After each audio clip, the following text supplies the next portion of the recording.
Muy bien, vamos a abrir la Biblia en Lucas, Evangelio según San Lucas, capítulo 24, versículo 1. El día miércoles estuve predicando sobre los pasos anteriores a la crucifixión del Señor. Y aun cuando la cristiandad toda celebra lo que fue la Pascua y lo que ocurrió en aquella Pascua hace tantos años atrás, que fue lo que a nosotros nos dio vida. Sin duda que no es una común como cualquier otra fecha. Sin embargo, todos nosotros tenemos más que claro que ya sabemos que el Señor resucitó, que murió en la cruz. No lo estamos matando todos los años, sino que el Señor entregó su vida una vez y para siempre en la cruz. Y que fue un acto impresionante, que el enemigo, el diablo, a toda costa, él quiso interferir esa obra. Hasta último momento, el enemigo de la cruz le decía, utilizando a los hombres, si eres hijo de Dios, desciende de esa cruz. Qué tremendo, ¿no? Qué tremendo que aun cuando los propios discípulos intentaron defender a Jesús antes de la toma, el Señor les dijo, ¿ustedes creen que yo no puedo llamar una legión de ángeles, 12 legiones de ángeles, para que vengan a defenderme? Sin embargo, aun cuando tenía todo a disposición de Él dependía y Él lo había declarado que para esto había venido a la tierra, para entregar su vida en la cruz. Yo les invito allí en Lucas capítulo 24, dice, el primer día de la semana el Señor ya había sido crucificado. No voy a hablar de esa misma crucifixión, hablé el miércoles. Vinieron al sepulcro trayendo las especias aromáticas que habían preparado y algunas otras mujeres con ellas, y hallaron removida la piedra del sepulcro, y entrando no hallaron el cuerpo del Señor Jesús. Aconteció que estando ellas perplejas por esto, he aquí se pararon junto a ella dos varones con vestiduras resplandecientes, y como tuvieron temor y bajaron el rostro a tierra, le dijeron, ¿por qué buscáis entre los muertos al que vive? No está aquí, sino que ha resucitado. Acordaos de lo que os habló cuando aún estaba en Galilea, diciendo, es necesario que el Hijo del Hombre sea entregado en manos de hombres pecadores y que sea crucificado y resucite al tercer día. Entonces ellas se acordaron de sus palabras y volviendo del sepulcro dieron nuevas de todas estas cosas a los 11 y a todos los demás. Eran María Magdalena y Juana y María, madre de Jacobo, y las demás con ellas, quienes dijeron estas cosas a los apóstoles. Mas a ellos les parecía locura las palabras de ellas, y no las creían. Pero levantándose Pedro, corrió al sepulcro, y cuando miró dentro, vio los lienzos solos, y se fue a casa, maravillándose de lo que había sucedido. Y aquí dos de ellos iban el mismo día a una aldea llamada Emaús, que estaba 60 estadios de Jerusalén. E iban el mismo día a una aldea llamada Emaús, que estaba a 60 estadios de Jerusalén. e iban hablando entre sí de todas aquellas cosas que habían acontecido.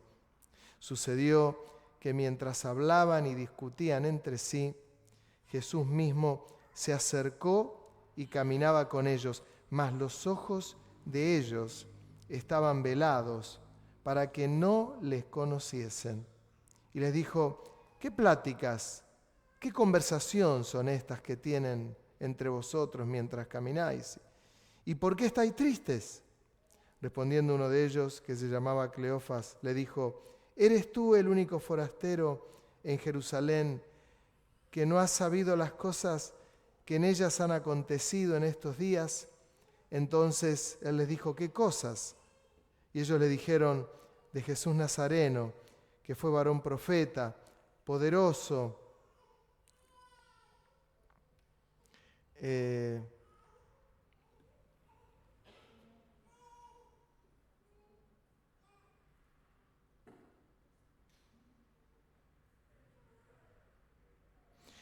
ellos le dijeron de Jesús Nazareno, que fue varón profeta, poderoso en obras y palabras delante de Dios y de todo el pueblo, y cómo le entregaron los principales sacerdotes y nuestros gobernantes a sentencia de muerte, y le crucificaron. Pero nosotros esperábamos que Él era el que había de redimir a Israel, y ahora, además de todo esto, hoy ya es el tercer día que esto ha acontecido. Aunque también nos han asombrado unas mujeres de entre nosotros, las que antes del día fueron al sepulcro, y como no hallaron su cuerpo, vinieron diciendo que también habían visto visión de ángeles, y quienes le dijeron que Él vive. Y fueron algunos de los nuestros al sepulcro y hallaron así como las mujeres habían dicho, pero a Él no le vieron. Entonces Él les dijo: oh insensatos y tardos de corazón para creer todo lo que los profetas han dicho.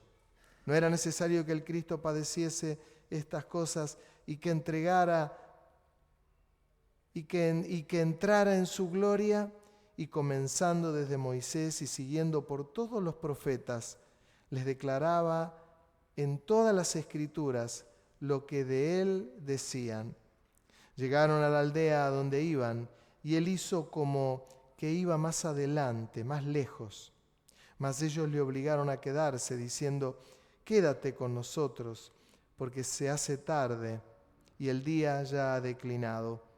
Entró pues a quedarse con ellas, y aconteció que estando sentado con ellos a la mesa, tomó el pan y lo bendijo y lo partió y les dio. Entonces le fueron abiertos los ojos y le reconocieron, mas él se desapareció de su vista. Y se decían el uno al otro: ¿no ardía nuestro corazón en nosotros mientras nos hablaba en el camino y cuando nos abría las Escrituras? Y levantándose en aquella misma hora, volvieron a Jerusalén y hallaron a los 11 reunidos y a los que estaban con ellos, que decían: ha resucitado el Señor verdaderamente y ha aparecido a Simón. Entonces ellos contaban las cosas que les habían acontecido en el camino y cómo le habían reconocido al partir el pan. Aclarando casi cómo termina esta parte, no estamos celebrando la Cena del Señor y usted se dio cuenta y vamos a esperar un poquitito, más que nada por todos los protocolos que hay y porque creo que tenemos que cuidarnos. Tener fe no es ser imprudente, sino tener fe es también ser prudente. Amén. ¿Se entiende lo que digo?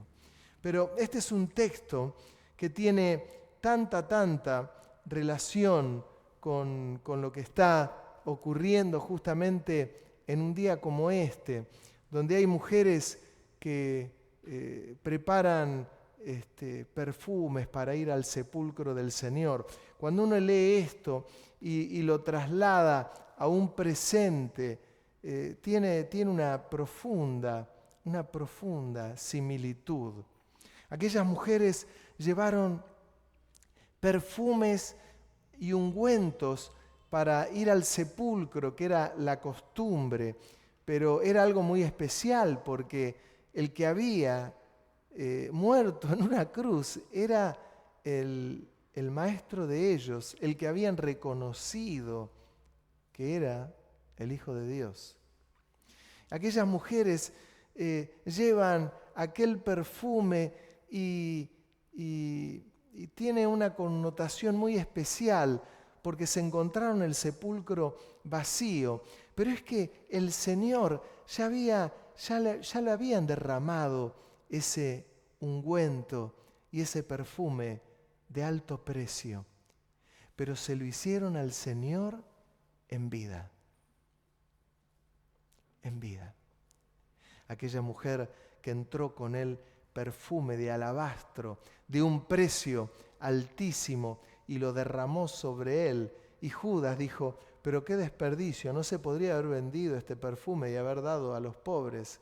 Y el Señor dijo: a los pobres siempre los tendrán con ustedes. Déjenla. Y parafraseando dijo: está perfecto lo que está haciendo. Y fue el Señor ungido, perfumado, en vida. ¿Vieron cuando alguien ya en lo cotidiano, alguno muerto, dice: uy, aquel murió, era tan bueno, aquella persona? Y algunos se quedaron con ganas de decirle a alguna persona algo, y cuando murió es la persona más buena del planeta. ¿No vieron eso? Murió, es el más bueno de la tierra. En vida se lo ignoraba, pero después que partió pasa a ser alguien que la gente dice: uy, alguien especial. Bueno, qué tremendo, porque a Jesús lo tenían todo el tiempo. Sin embargo, cuando aquella mujer lo ungió con aceite, con perfume, y que aún enjugó sus cabellos con sus lágrimas, hubo una que lo hizo con sus lágrimas, otro de los evangelios, y se tiró el perfume sobre la cabeza, ¿no? Una cosa impresionante, una adoración tremenda. Lo que vivió esa mujer no lo vivió ninguno de los apóstoles, ni siquiera Juan, que relatan que una vez estaban todos allí, Juan estaba apoyado con la cabeza en el pecho del Señor, como su amigo, como su maestro. Estaban todos, me los imagino, en un lugar descansando. Pero ninguno pudo hacer ni lograr lo que logró aquella mujer. Pero ahora estas mujeres van al sepulcro con perfumes y se encuentran el sepulcro vacío. Otra enseñanza. Mi querido, no tenemos que estar en la presencia del Señor para gozarnos y tener relación con Él. Acá en la tierra tenemos que hacerlo. Que en definitiva es lo que hizo aquella mujer cuando derramó aquel perfume de un precio tan elevado. No, cuando estemos en la presencia del Señor, sí, ya sé, cuando estemos en la presencia del Señor, hermanos, nos vamos a regocijar, le vamos a adorar, le vamos a exaltar, nos vamos a quedar extasiados de lo que vamos a ver ahí, que no nos lo podemos ni imaginar, pero va a ser tremendo. Y nuestras voces también se van a escuchar, porque vamos a alabarle al Rey de Reyes. Por eso es importante acá, en este tiempo, antes de partir, derramar todo nuestro corazón delante del Señor. Alma mía, dice aquel salmo, espera en Dios, porque aún he de alabarle. Le contaba hace mucho tiempo a los hermanos que en la iglesia donde yo me congregaba allí en Quilmes, la misma organización donde estoy ahora, donde estamos ahora, me acuerdo que estaba en una planta alta y había mucha alabanza en el culto, mucha alabanza en el espíritu. Y cuando uno se iba de ahí, por lo menos yo era un joven, un adolescente, y cuando nos íbamos casi difónicos porque nos entregábamos por entero. Y cuando bajábamos la escalera, descendíamos la escalera para ir a la calle, una vez terminado el culto, encontrábamos un cartel ahí que decía: alma mía, justamente recordaba este salmo, alma mía, espera en Dios, porque aún he de alabarle.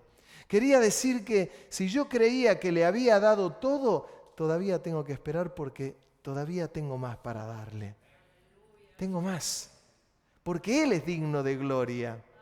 Aquellas mujeres lo que hicieron, también el detalle de las mujeres, como sí, porque eran cosas de mujeres. Hermano, a ningún hombre se le prendió la lamparita, es impresionante. El lugar de preponderancia que la mujer tiene en las Escrituras es impresionante. Impresionante. Ellas fueron al sepulcro a preparar alguna cosa de mujer. ¿Qué cosa de mujer? Era el Señor el que estaba muerto ahí. Ese lugar tendría que haber estado lleno, repleto de aquellos que lo seguían al Señor. Sin embargo, estaban deprimidos y aquellas mujeres fueron a hacer lo que tenían que hacer. Y se encontraron el sepulcro vacío. Se encontraron con que la cosa venía por otro lado. Y cuando ven a aquellos dos seres que les pregunta, dice, ¿dónde está? ¿Dónde le pusieron? No le conocieron, eran ángeles. ¿Dónde le pusieron? Se lo llevaron ustedes. Díganme, lo tenemos que preparar al cuerpo. Es impresionante porque no le hallaron al Señor. Y aquellos seres angelicales les dijeron, ¿por qué ustedes buscan entre los muertos al que vive? Y es acá donde la iglesia toma otro color nuestra visión, porque cambia la cosa. No estamos buscando entre los muertos al que vive, porque Él resucitó. Él resucitó, el Señor resucitó. Es verdad, murió, es verdad, estuvo 3 días y resucitó al tercer día y les estaba diciendo, no vayan al sepulcro. No busquen entre los muertos al que vive. ¡Qué frase tremenda! Se conmocionaron aquellas mujeres, quedaron extasiadas. Y les dicen aquellos ángeles, recuerden las palabras que le decía. Y ellas quedaron. ¿Qué les decía a él? Que iba a resucitar. Resucitó. Y aquellas mujeres quedaron, pero ¿qué está pasando? Algo se está revolucionando, algo se está tocando. Nosotros, la iglesia, los creyentes, aún como explicaba el día domingo, que la iglesia está compuesta por vírgenes sensatas y por vírgenes insensatas, eran vírgenes, lo que ya era mucho decir, pero aún siendo vírgenes y eran guardadas, había algunas insensatas y otras prudentes. Lo mismo pasa en la iglesia con este tipo de cosas. ¿Por qué la iglesia busca entre los muertos al que vive? Porque muchas veces hay hermanos que no terminan de ver al Jesús crucificado, al Jesús que le responde, al Jesús que lo consuela, al Jesús que edifica, al Jesús que exhorta. Porque cuando uno sigue viendo el texto que leí, el Señor los exhorta, una vez resucitado, a Cleofas y su compañera los exhortó. Y caramba, aquellas mujeres quedaron perplejas porque fueron a ver al resto de los discípulos y la tumba está vacía y resucitó. Y aquel hombre, uno de los que le había negado al Señor como Pedro, fue corriendo al sepulcro y encontró los trozos de material, de tela que lo habían envuelto al Señor, el sudario y todo esto, que algunos están todavía buscando el santo sudario. Apareció uno y vamos a ver, tiene que ser, es algo tan importante para la cristiandad. Y pregunto, ¿es tan importante? ¿Por qué mejor no buscar a Dios si resucitó? ¿Cómo el santo sudario? ¿De qué sirve? No, que vamos a sacar el ADN. ¿Qué ADN vamos a sacar? ¿Para qué? ¿Ustedes creen que Dios hubiese permitido que eso apareciese y se hubiese mantenido en el tiempo? Mi punto de vista, cada uno tendrá el suyo. Yo creo que no, porque si hay algo que Dios no quiere es la idolatría de nada. Hubiese tenido eso, Dios no comparte su gloria con nadie, ni siquiera con las cosas con las que fue envuelto. Ni la cruz. ¿Dónde lo habrán crucificado? Yo quisiera la madera donde fue crucificado el Señor. Yo honestamente, no. Yo lo quiero a Él. Esa es la cuestión. Es Él lo importante. Es buscarlo a Él. Es amarlo a Él. Es encontrarnos con Él. Es ungirlo con nuestro perfume a Él. Es alabarlo a Él. Y Él nos premia con su presencia, nos llena con su Espíritu Santo. La iglesia es dotada de poder, sin un egoísmo absurdo, sino que el Señor es el mismo ayer, hoy y por los siglos. De tal manera que se mueve en medio nuestro y le podemos sentir, le podemos hablar con Él, podemos comunicarnos con Él. Hoy una hermana me mandó una canción, un himno antiguo, y dice: hoy pasé un lindo momento con el Señor, y ella se veía que estaba quebrantada. Pero es lo que pasa cuando uno se encuentra con el Señor y tal vez se pone a tararear una canción o a cantarla, y donde está, en el living de la casa, en el comedor, en el dormitorio, en el baño, en el patio, en la playa, en el auto, donde sea, cuando uno lo busca a Dios, lo encuentra. Lo encuentra. Pasa que muchas veces estamos muy apesadumbrados y muy preocupados, como le dijo el Señor a Marta: Marta, estás muy preocupada y muy afanada, pero María escogió la mejor parte que no le será quitada. ¡Qué gran verdad! Porque el Señor tenía que comer. Estaba en la casa de Marta y María. Sin embargo, Marta, que estaba afanada y turbada con muchos quehaceres, se da cuenta que María no le ayudaba y le protestó al Señor: decile a mi hermana que me ayuda. No, María escogió la mejor parte. ¿Se dan cuenta cuál es la mejor parte? Es Él. Él, y siempre Él, es la mejor parte. No hay otra mejor parte. No hay una mejor porción. No hay otra cosa que se equipare a la presencia de Dios. No la hay. Y fue algo majestuoso, y Pedro encontró el lugar vacío, y saben, algo pasó acá adentro, porque dijo: ay, claro, hay una cosa, hay una esperanza. ¿Qué pasó? Y lo que ocurre en el camino de Emaús es impresionante, porque iban preocupados. Algunos dicen que era marido y mujer, Cleofas y su esposa. Otros creen que podía ser Cleofas y un amigo. ¿Qué más da? Lo importante es que ellos iban caminando, y el Señor, ya resucitado, no les fue revelado a ellos quién era el que estaba ahí con ellos. Y dice: ¿Qué están hablando? Sos el único forastero que no entendió lo que está pasando. Jesús fue crucificado, el que nosotros esperábamos que fuese el Mesías.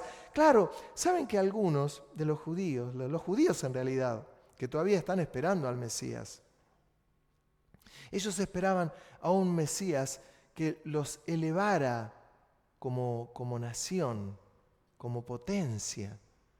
No esperaban a alguien que venga a morir en una cruz. Pero tenemos que recurrir a las mismas palabras de Jesús cuando les dice a Cleofas y al compañera, le dice: pero no se acuerdan lo que ya anunció Moisés y los profetas, y les recordaba las palabras, hasta que llega un momento que el Señor queda con ellos, lo leímos, parte el pan y tiene relación con, no digo con lo simbólico, con lo espiritual, con la cena del Señor. Por eso es una lástima que hoy no hemos podido participar de la cena. Tomó el pan y lo partió, y cuando lo partió, los ojos de ellos se abren y lo reconocen que es Jesús resucitado, y exclaman y dice: ¡Jesús! ¡Qué maravilla! Y desapareció de su vista. Esto ocurre cuando nosotros tenemos un encuentro con el Señor. Llegamos a exclamar. ¿Y saben por qué exclamamos? Porque no tenemos encuentros muy seguidos con el Señor. Que es una gran verdad individual. A veces pasa tiempo y la gente se acostumbra. ¿Y a qué se acostumbra? Y me acostumbro, vengo a los cultos, a veces vengo, a veces falto, me da igual, no me da igual, leo, no leo. La vida, a veces hay cosas que son importantes en la vida, pero que terminan siendo más importantes que encontrarnos con el Señor. Si nosotros nos encontráramos todos, porque yo no lo digo como quien está todo el día con el Señor, levitando, flotando, no. Tengo las mismas dificultades que ustedes. Y el gran desafío que nosotros tenemos es la de encontrarnos con el Señor cada día. No, pero yo tengo relación con el Señor cada día. No digo que ores cada día, que está bien. No digo que leas la Biblia y mucho tiempo por día, y está muy bien. Hablo de lo que es un encuentro con el Señor, donde nos deja una marca tan preciosa, donde sale hasta una exclamación: ¡Señor, eres hermoso! ¡Eres bello! ¿No vieron lo que le pasa cuando escucha un corito determinado, un himno determinado, y algo lo conmueve, lo recuerda de algo que vivió, algo que pasó? Todos hemos vivido, o muchos hemos vivido, experiencias de este tipo preciosas. Yo me acuerdo por aquellos años, en el año, creo que fue 81, 82, por allá. Habíamos tenido en el año 80, por esa época, un campamento. Y en ese campamento lo habíamos tenido en la iglesia. No teníamos recursos, entonces el campamento lo teníamos ahí donde estábamos, que lo importante no era el campamento, no era el jugar al fútbol, no era encontrarnos con el Señor. Y me acuerdo que había cultos que, como nos pasa a todos, que uno va y bueno, pasó nada.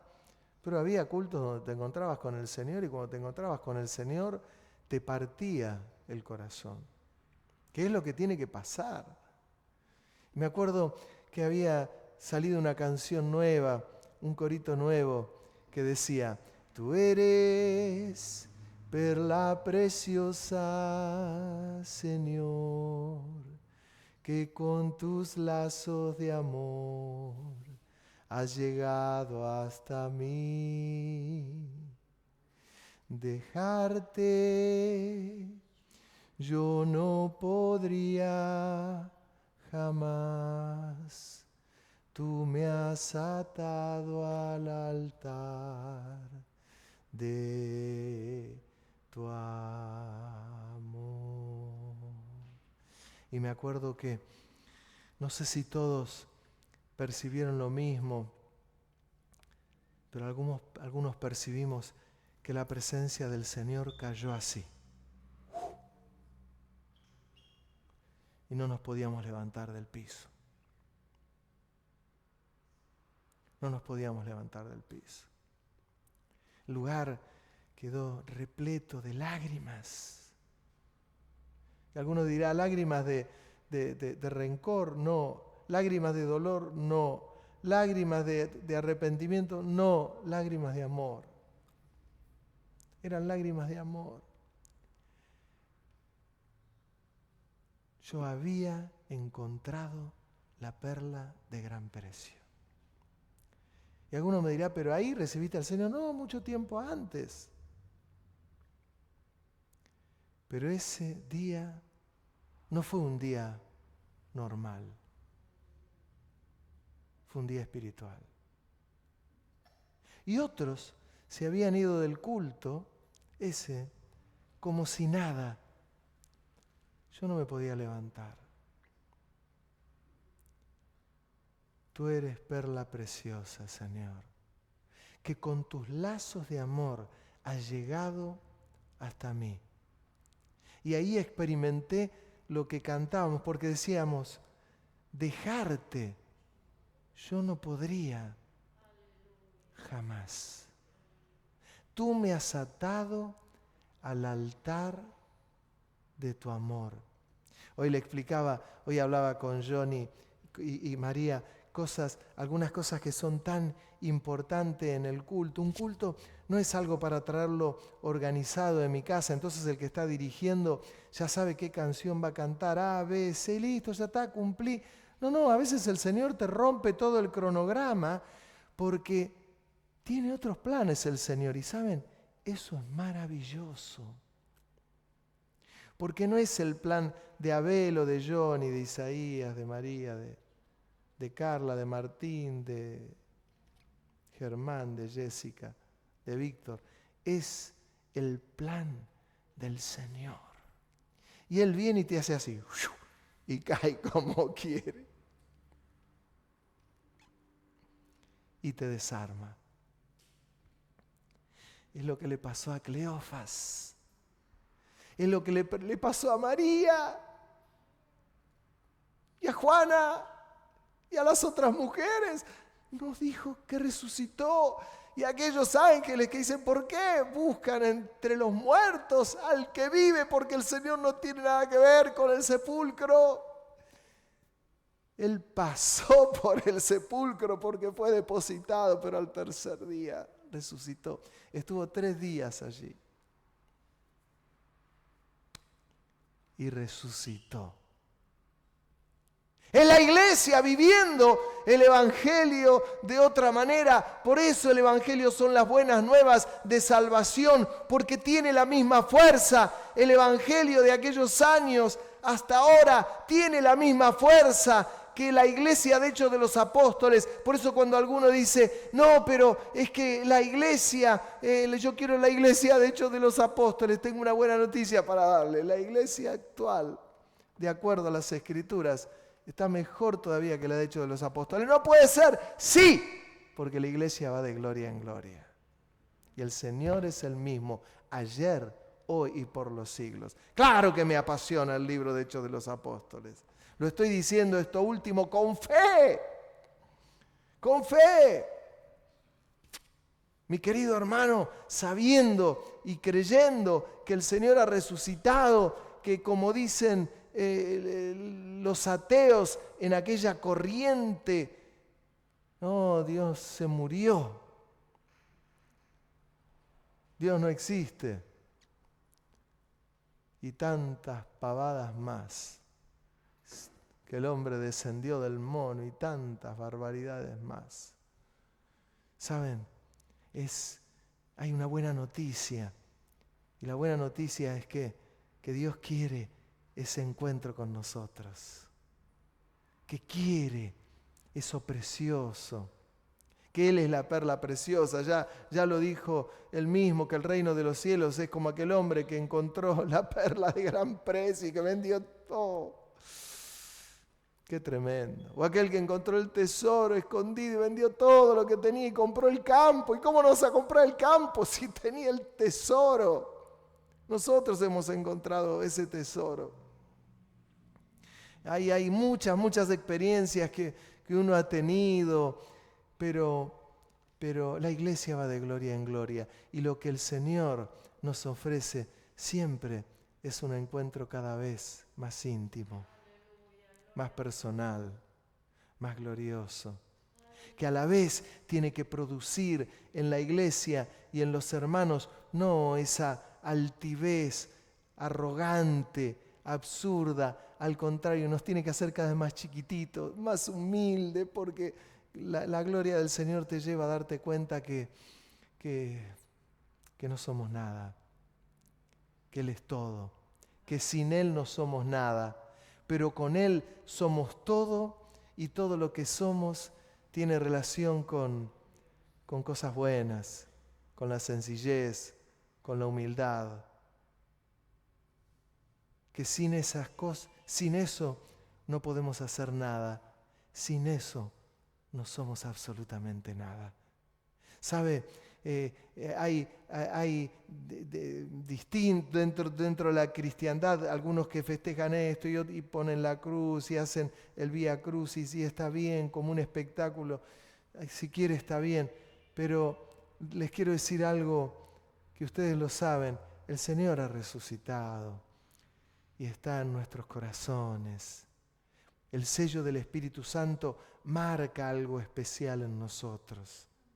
¿Se dan cuenta? Efesios, cuando habla del sello del Espíritu Santo, habla de eso. Esa marca que el Señor puso en nosotros y que tiene una línea tan directa con cada uno de nosotros. Yo tengo muchos amigos y tengo varios amigos. Y algunos de ellos cuando me dicen, Abel, vos que tenés el teléfono rojo con Dios, ¿por qué no le pedís tal cosa? No, yo no tengo ningún teléfono rojo, ni blanco, ni el teléfono de Batman. ¿Se acuerdan de Díaz? ¿Cómo era el nombre de Díaz? Bruno Díaz. Él tenía el teléfono especial. Los que son más jóvenes no tienen ni idea de lo que les hablamos.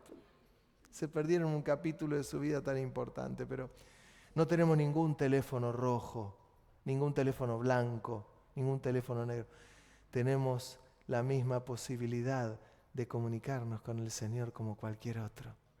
Él nos brinda esta posibilidad. Hermano, yo creo que el Señor nos llama a ser como aquella mujer que derramó el perfume en la cabeza del Señor. En vida. Qué lindo. Por eso todo lo que tengo, quiero dárselo a Él, quiero ponerlo delante de Él, quiero derramarlo delante de Él, porque Él es perla preciosa. Es perla preciosa. Es lo más lindo que nos puede pasar en la vida. Todos hemos tenido momentos claves, preciosos en nuestra vida que los podríamos enumerar. Las mujeres podrían hablar cuando dieron a luz, los hombres cuando son padres, y así sucesivamente. Hechos, alguno cuando se recibió en una carrera, tantas cosas pero cuando tenemos una marca, un encuentro con el Señor, es distinto lo que nos marca. Y Él que nos dejó al Espíritu Santo y que nos llena con el Espíritu Santo y que nos ha bautizado con el Espíritu Santo y nos ha dado la posibilidad de hablar en lenguas, de dones, de profecías, de milagros. Pero siempre nos lleva a algo, y con esto estoy terminando, que tiene relación con lo que le dijo a Cleofas. Recuerden lo que los profetas les anunciaron. Recuérdenlo. ¿Y saben qué termino diciéndoles a la iglesia? Lo próximo que viene sobre la creación ha de ser, que también lo he mencionado hace poco, es la venida del Señor. ¿Saben qué va a pasar con la venida del Señor? Lo de las vírgenes sensatas e insensatas. ¿Qué va a pasar? Que algunos se irán en nube de gloria con el Señor y otros lo verán de lejos. No estoy hablando de la perdibilidad de la salvación, estoy hablando de gente que nunca se convirtió. Que es distinto. Y ahí tendrán que recurrirse, pero, claro, ¿y las Escrituras? En las Escrituras. Ya el Señor lo dijo que vendrá en nube de gloria. Pero hasta que el Señor venga en nube de gloria, la iglesia tiene que estar derramando perfume a los pies del Señor. ¿Se acuerdan de aquella canción tan viejita también de nuestra organización? Tengo un perfume que solo es para ti. Es mi alabanza, es mi adoración. Tengo un perfume que solo es para ti. Es mi alabanza, es mi adoración. No puedo más